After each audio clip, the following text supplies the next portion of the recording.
Welcome back to another day in the Snow Family Racing Garage. We're going to be working on the right rear control arm, which, as you remember, was bent. I did the left rear last time just to prove I knew what I was doing. But before we get started, I got something I want to show you here. Now, Eric, why the heck are you showing us a big black bar? That's because this is an 1¼ inch sway bar for the front of the Riviera. The factory measures out about 850 over all the grease and paint. So, somewhere around there. So figure 850 compared to 1.250.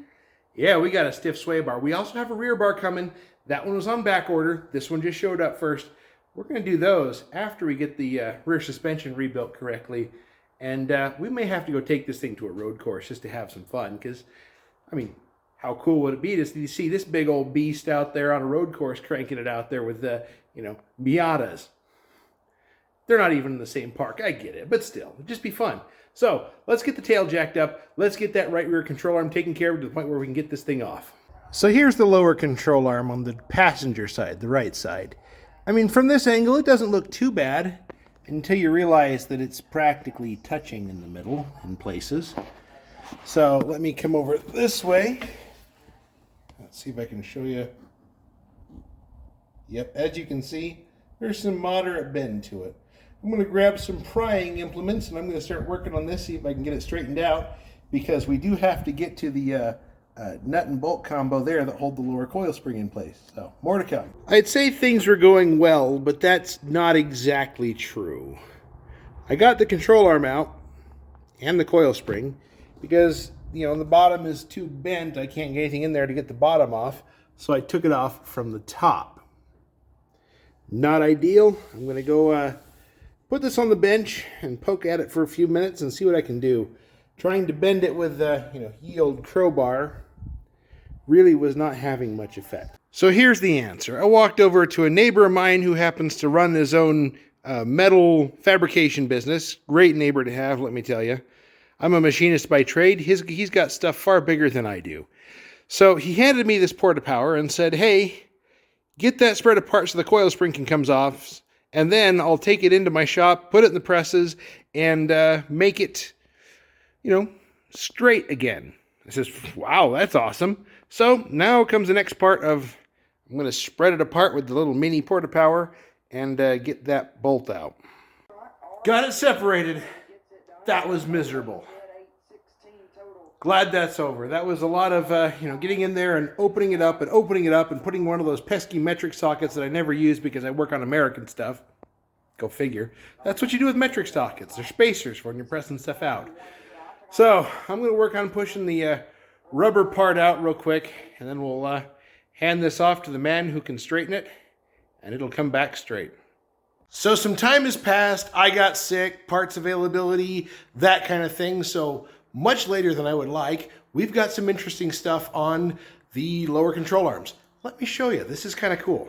So like I had said, I took this over to a friend of mine who runs a metal fab business of huge size. He's got big equipment, far bigger than my little Harbor Freight press. Anyways, he pushed on the bent lower control arm, kind of made it straighter than it was, but his comment was every time he pushed on it, something else tweaked, and it just wasn't going to work. So, as you can see, we have two brand new fabricated lower control arms for Rivieras. Now, you cannot buy these. These have to be made.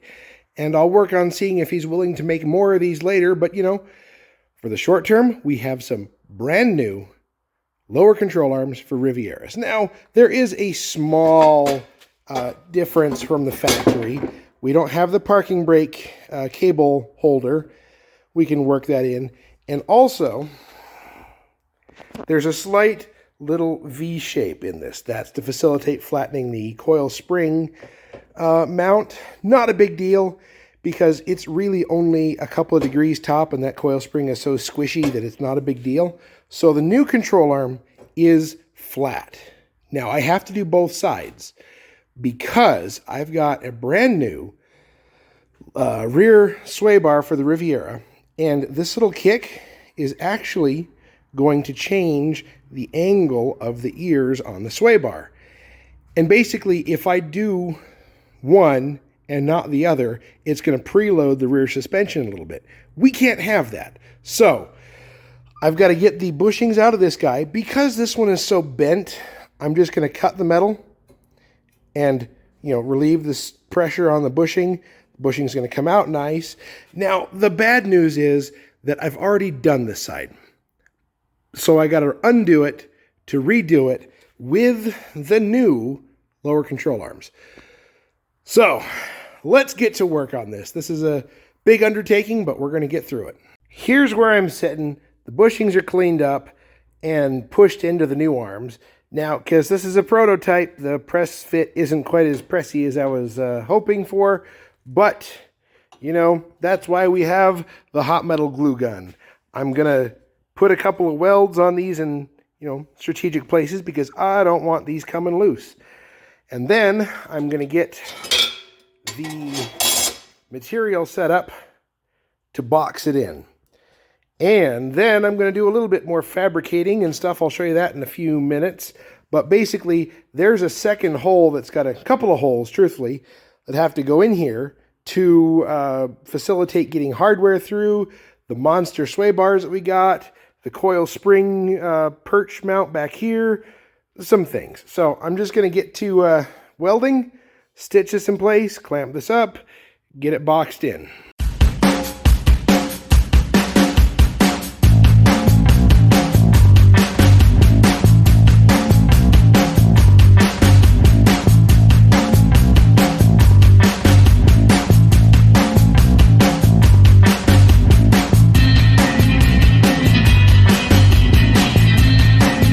We got ourselves a boxed lower control arm.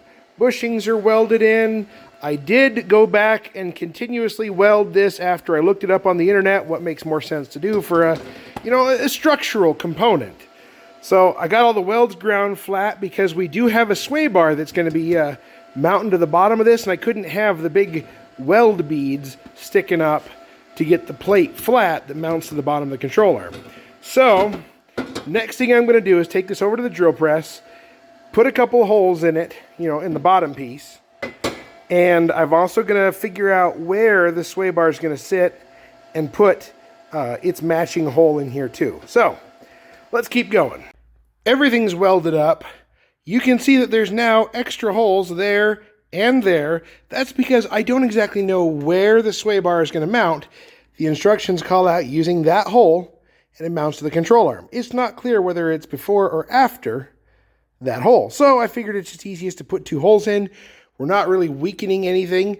And guys, if you don't have yourself a countersink, get one. I'll drop a link in the description or comments so that way you can go get one, because I tell you what, that makes life a lot nicer and really makes the holes look sweet. And they're far more handleable and you don't get cut. So I'm going to get this cleaned up, throw some paint on it, and start on to the next part of this. I've got the control arm painted. The paint is wet. It's not going to be done for a little while. So we're going to end this one off here, and we're going to see you next time. Next time we're going to get things finalized as far as getting the bushing, the energy suspension, if I can point correctly. There we go.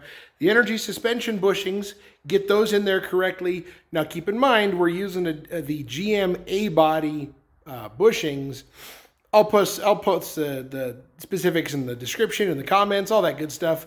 But, I'm going to go start working on some of the next steps. But while this dries, I'm kind of at a standstill. So we'll catch you guys next time.